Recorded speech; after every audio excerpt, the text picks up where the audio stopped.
That this is such a privilege to have you here. So the first question would be, of course, regarding Rise, the movie saga. So my question is, why was it important for you to give such a place of woman in a Western? Why was it important? For me, it's fairly obvious that I don't like a lot of Westerns. I like 8 or 9, and the rest of them I don't like. They don't work for me. They're too simple. They leave too much out.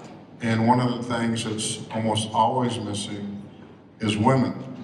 I actually started this project in 1988. So I'm very much American with a dog and a bone. I won't let go of it. But that movie looked very traditional, the movie that I set up in 1988. It was 2 men going into a town that existed, and there was a dispute over a woman that one saw 15 seconds sooner than the other. And it wasn't a bad movie, it wasn't a bad script. In fact, I was going to do it. But the truth was, nobody was ready to do it. And in 2003, I thought I was going to do it again, and no one would do it. And something built up in me, a frustration.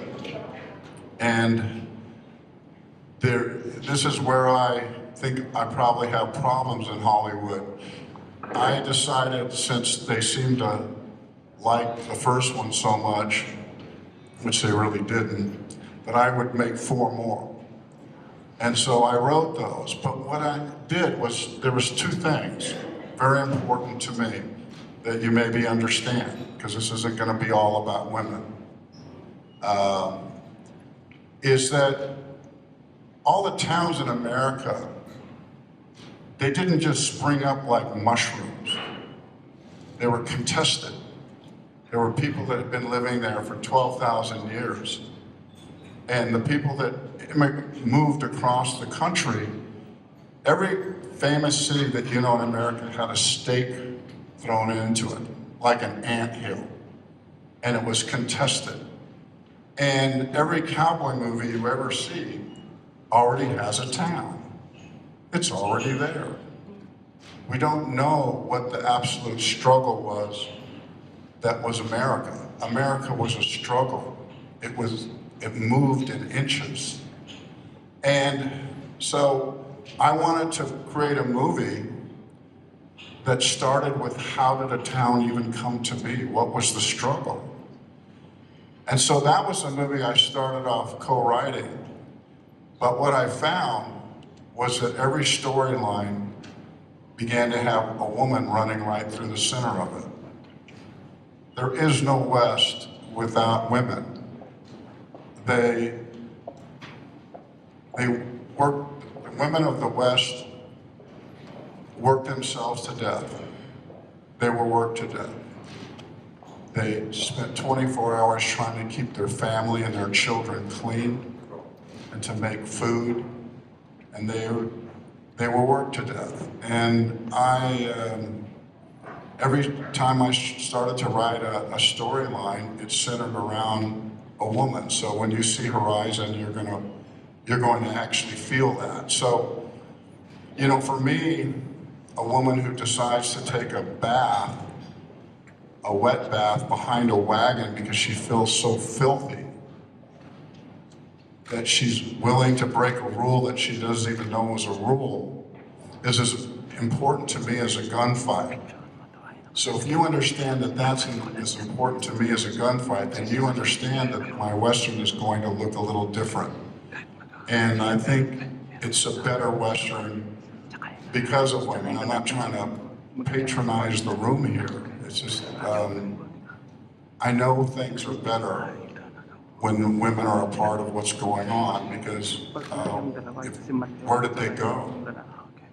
You're responsible for this horrible weather.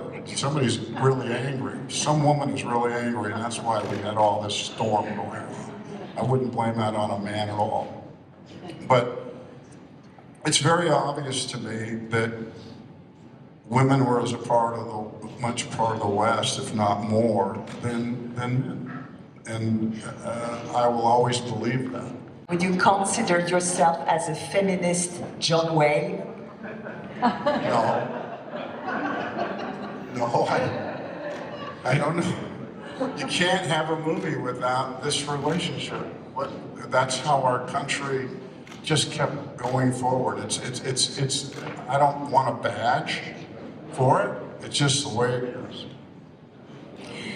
I try to quote you. Being a celebrity is probably the closest to being a beautiful woman as you can get. Did you say that? Yeah, I think I did. But I'm asked a lot of silly things. And one is, what is it like to be famous? How do you explain that? How do you explain fame? And I did end up saying that because, I mean, we're all attracted to outward beauty. We see it. If I wasn't famous, I'd probably I'd come in fourth in this room. That's right. But that would be the reality. And if I wasn't famous, people wouldn't look twice. I would have my set of friends that would value me, that would understand me, that would love me, protect me, because that's the way I am as a friend. But with fame, it's different. And when you see a beautiful woman sometimes come into a room, they steal the focus. And it's not a measure of who they are as a person or their content of their character, but all heads turn. Men, rightly or wrongly, will make a move towards this woman during the course of an evening. They just will. And people will gravitate towards fame. And it's not a measure of what you've done, it's just, it is. And so, yes, I came up with that cute little saying. I said it, but that's how I feel.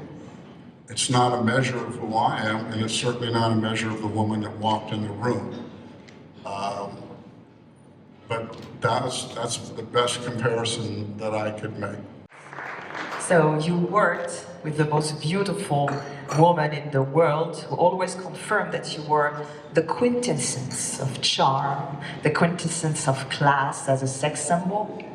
So what have been conscious behaviors to make women feel more empowered on set?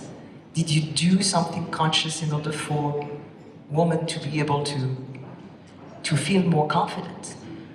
Well, one, I try to make sure that that the parts that are written for women are very complete ideas, so that number one, they have a chance to succeed and succeed wildly. The other thing is I don't treat a woman actress almost any differently than I do a man. I'm conscious that I need for my actors to succeed. I need for them to have time. Acting is not like cold water and hot water. You can't just turn it on. God knows we will wait 3 hours to fix a camera. But if an actor wants like 5 minutes to themselves, everybody sits around and does this.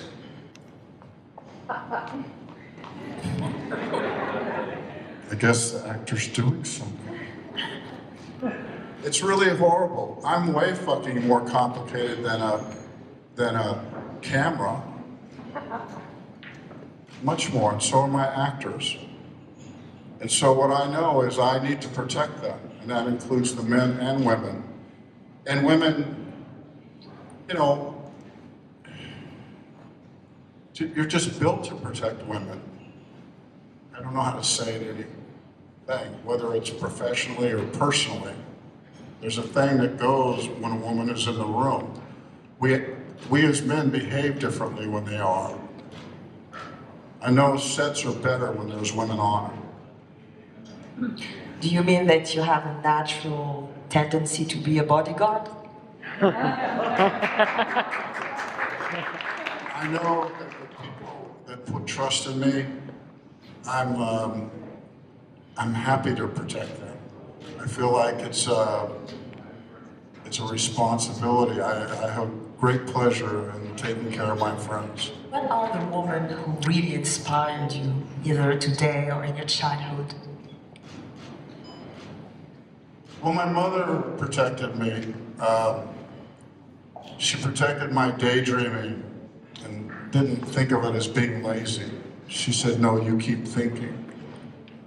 You keep doing that. My father thought daydreaming was a code for being lazy.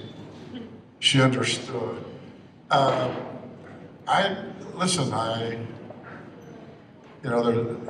There's Sue, who's in the room. And I learned a lot from Susan. I mean, this is a really brave woman, a brave actress, a friend.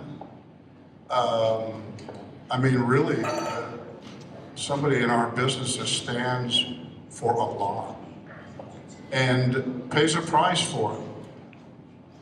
You know, that thing that we love the most in America, that we feel pride ourselves on, that freedom of speech. Well, you know, you can pay a price for it. And my friend has. And she's still standing despite all of it. And I just love you. I just support you, and I just, you know, I really do, Sue. I think Doris Kearns Goodwin is somebody I admire. I think Liz Cheney, I'm really happy about Liz Cheney. You know, I think that she really stands for something when it's not convenient. And it's very simple. I think she stands for the truth that she sees. So there are women that I admire. Yeah. Yes, definitely.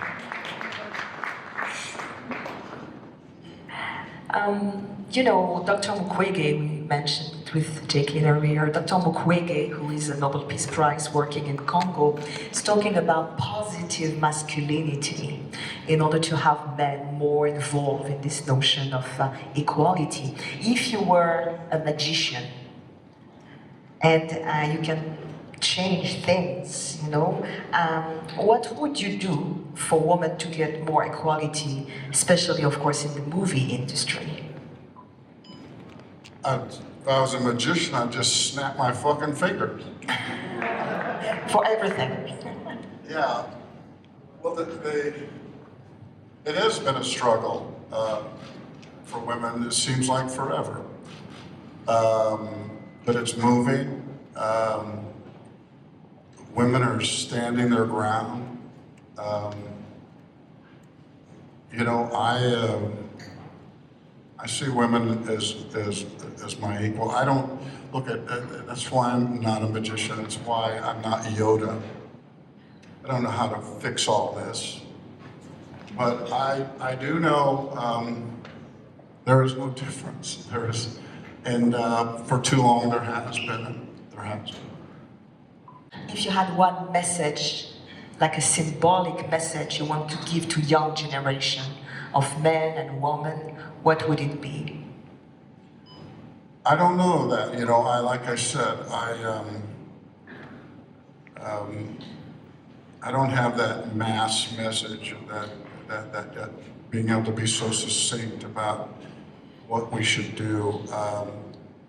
I think, you know, when you have the willingness to appreciate the person that's standing next to you, when you have the willingness to look at them, to listen to them,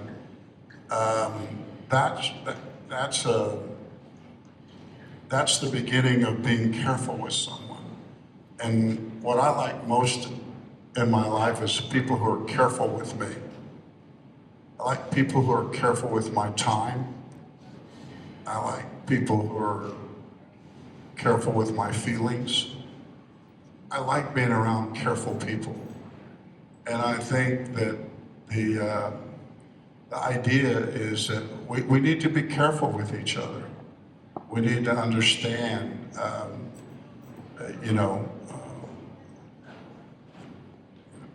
you see how I'm just flubbing around here for this giant message, but I actually really like the idea of you. I have always liked women. I just do. I feel better about it. I feel like they make me feel better about who I am, the right kind of women. And,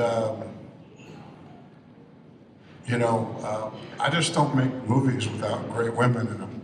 I won't do it. I know the movie has a better chance. So, I don't know. It doesn't really matter what you say. It just matters what you do. Mm-hmm. I made movies, and women are really almost the best part of my movies.